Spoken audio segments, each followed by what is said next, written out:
Мама, ще ти звъна след малко. Любене, къде си тръгнал? Отивам да купя подарък на Силвия. Искам да я изненадам.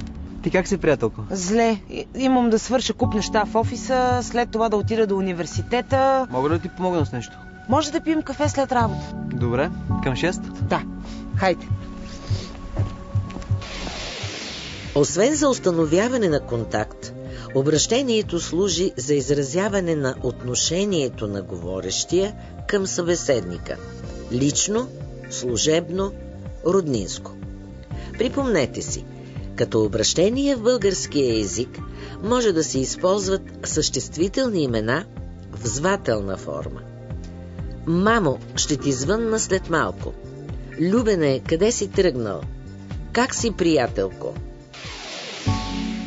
Преди седмица предадох курсовата работа, а още чакам резултата. Дали ще ме допуснат до изпита? Може би трябва да звънна на професора. И какво да му кажа? Професор Иванов, може ли да се явя на изпит? Не. По-добре да се обадя на асистента.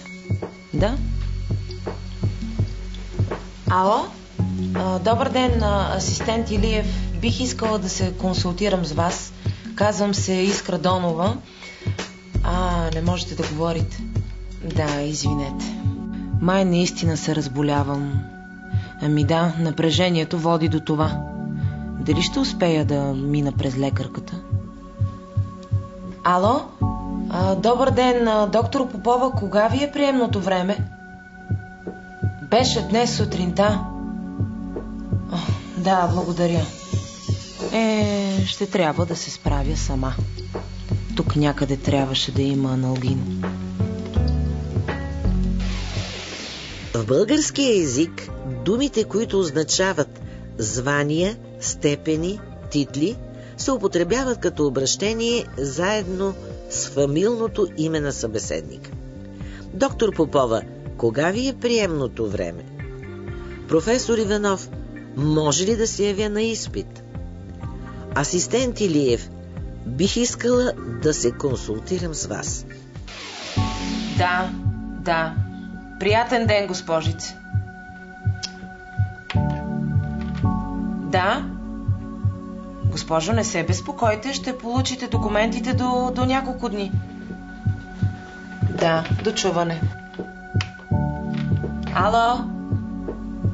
Какво сте изпратили, господине? Да, ще проверя и ще ви се обадя. До чуване. Ало? Да, господин директор? Да, ще ви ги представя до час. Добре, господин Александров. Да.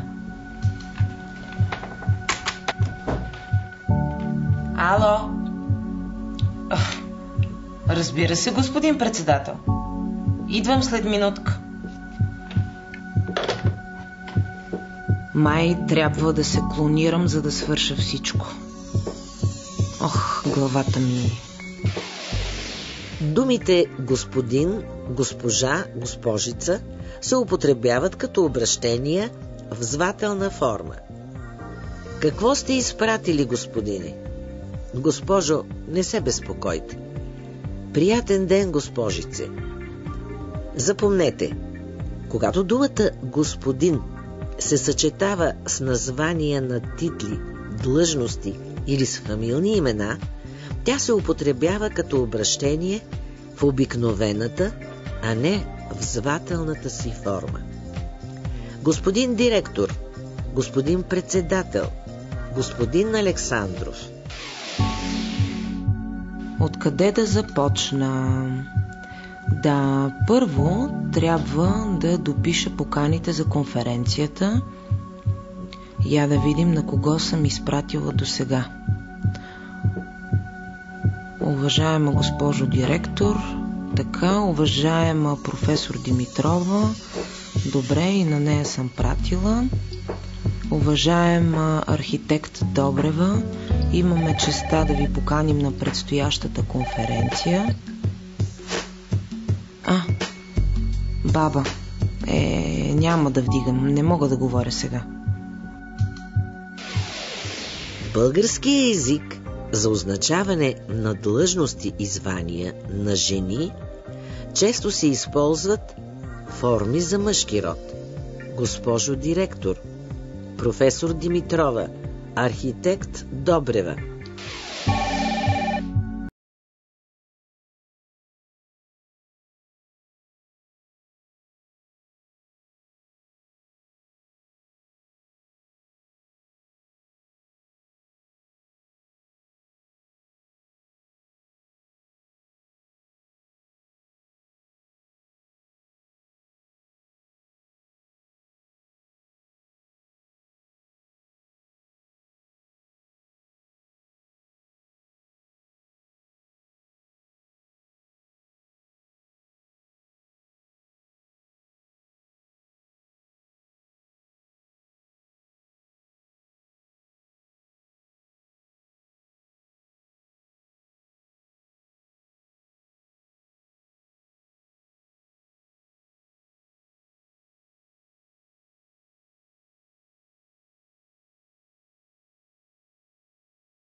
Добре, тръгвам. Добре, благодаря.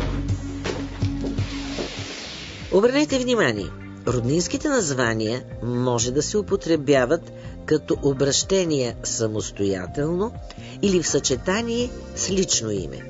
Здравей, бабо! Майко, какво има? Чичо Митко, Леля там ли е? Лелю Анче, честит рожден ден!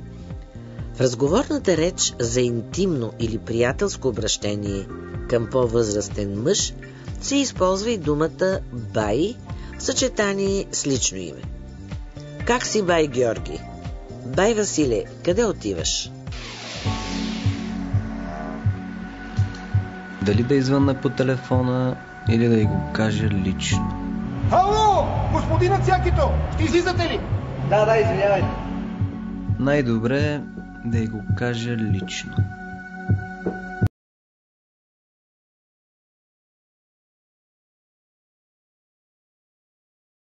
Кажи, другарчето ми, какво стана? Как да ти кажа? Хайде да не ме мъчи. Добре, що ме скажеш, знаеш?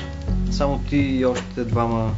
Знаех си. Не сме допуснати до изпита. Горката, ти не разбираш. Само ти и още двама имате шестици. Обърнете внимание. В някои случаи за обращение може да се използват членувани форми. Господина Цякето, ще излизате ли? Кажи, другарчето ми. Горката, ти не разбираш. Леле, толкова съм щастлива. Ало? Кажи, какиното? Добре, ангелчето на Леля. Утре ще дойда и ще ти донеса шоколад. Да, много те обичам. Хайде. Сестра ми и племенника ми. И аз така ми говоря на моите. Добре, батковото. На Чичо Сладурчето. Да. Тръгваме ли? Хайде, тръгваме.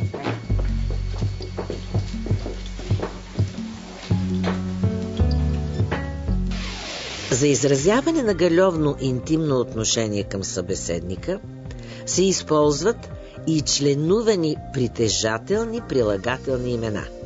Кажи какиното. Добре, батковото.